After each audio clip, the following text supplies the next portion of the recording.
राधा स्वामी जी। आज हम बुल्ले शाह जी की एक बहुत ही मशहूर काफ़ी पर बात करने वाले हैं। आ मिल यारा सारले मेरी। ये काफ़ी मतलब ये खास तरह की सूफ़ी कविता होती है ना? हाँ जी, बिल्कुल। सूफी काव्य का एक बहुत गहरा अंदाज। तो आज हम इसकी कुछ चुनी हुई पंक्तियों को ज़रा गहराई से समझने की कोशिश करेंगे। हाँ, और इन पंक्तियों में क्या कुछ नहीं है। बिछड़ने का दर्द है, परमात्मा की तलाश है और समाज पर भी तीखी नजर है। सही कहा। तो हमारा मकसद यही है कि इन पंक्तियों के गहरे भावों को समझें, जो तड़प है, जो रूहानी संदेश है, उसको पकड़ने की कोशिश करें। बिल्कुल। तो शुरू करते हैं पहली पुकार से ही। आ मिल यारा सारले मेरी, मेरी जान दुखाने घेरी। कितनी मतलब एक बेचैनी सी है इस आवाज में। हाँ, जैसे रूह तड़प रही हो अपने असल घर, अपने परमात्मा से मिलने के लिए। दुखों ने घेर लिया है, वो कहती है। और ये दुख सिर्फ बाहरी नहीं है शायद। अगली पंक्ति है, अंदर ख्वाब विछोड़ा होया, खबर न पैंदी तेरी। हाँ, ये कमाल की बात है। मतलब ये जुदाई का एहसास कहीं बाहर नहीं, मेरे अंदर ही बस गया है। और उस प्यारे की, उस परमात्मा की कोई खबर ही नहीं मिल रही। हाँ। ये बहुत अंदर की, बहुत निजी तकलीफ है। जैसे अपने ही अंदर एक दूरी बन गई हो। और फिर वो कहते हैं, सुंजी बन विच लुट्टी सैया, शोर पलंग ने घेरे। इसका क्या मतलब हुआ? वीरान जंगल में लुट गए और शोर ने घेर लिया। हाँ, ये एक तरह से अंदरूनी और बाहरी दोनों तरह की असुरक्षा का रूपक हो सकता है। मन का वीराना भी है और शायद दुनिया का शोर शराबा भी। और यहीं से वो उन लोगों पर आते हैं जो रास्ता दिखाने का दावा करते हैं। अच्छा, मुल्ला और काजी, मुल्ला काजी राबतावन। हाँ, दे भरम दे फेरे। मतलब वो रास्ता दिखाने के बजाय उलझा रहे हैं, भरम में डाल रहे हैं। बिल्कुल, बुल्ले शाह का इशारा यही है। क्या अक्सर ये लोग आपको नियमों, कर्मकांडों के चक्कर में ऐसा फंसाते हैं कि आप असल चीज से दूर हो जाते हैं। और वो सिर्फ भटकाने वाला नहीं कहते, वो तो उन्हें ठग तक कह देते हैं। एता ठग जगत दे हेवर, लावण जाल चुफेरे। हाँ, कहते हैं ये तो दुनिया के ठग हैं, चारों तरफ जाल बिछाए बैठे हैं। ये तो बहुत बहुत सख्त बात कह दी उन्होंने। सख्त है पर शायद जरूरी भी।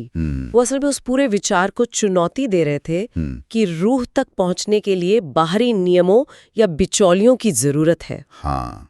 आगे कहते हैं ना, करम शरान दे धर्म बतावण, संगल पावण पैरी। हाँ, मतलब कि ये शरीयत के कर्मकांडों को ही असल धर्म बताकर पैरों में जंजीरें डाल देते हैं। हाँ, कि ये ही धर्म है, बस ये करते रहो। और बुल्ले शाह कहते हैं कि ये तो बंधन है। तो क्या मतलब सारे नियम कायदे बेकार हैं? या वो ये कह रहे हैं कि नियम अपनी जगह है, पर उनसे ऊपर उठना जरूरी है। शायद यही बात है। वो नियमों को अंतिम सत्य नहीं मान रहे। वो कह रहे हैं कि इनसे आगे जाना होगा। और आगे जाने का रास्ता क्या है? इश्क, इश्क, वो कमाल की पंक्ति। हाँ। जात मजहबे इश्क न पुछदा, इश्क शरां दा वैरी। बिल्कुल, इश्क जो है वो सच्चा प्यार, परमात्मा से लगन, वो जात पात मजहब नहीं पूछता, बल्कि वो तो इन बने बनाए नियमों का, शरीयत का दुश्मन है। सोचिए उस जमाने में ये कहना कितना बड़ा क्रांतिकारी विचार रहा होगा ये। हाँ, और यही इश्क है जो पार ले जा सकता है। पर रास्ता मुश्किल है।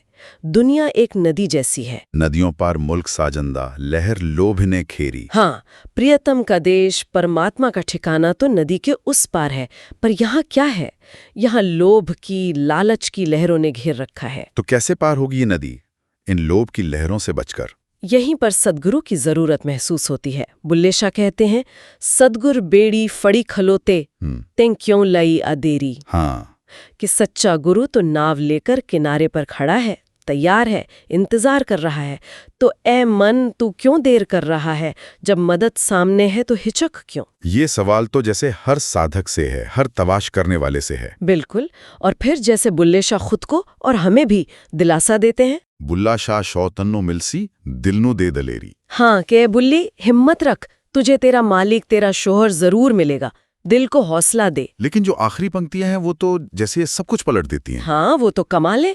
पीतम पास ते टोलना किसको, बुल गोयो शिखर दोपहरी। सोचिए, प्रियतम तो पास ही है, फिर बाहर किसे ढूंढ रहे हो?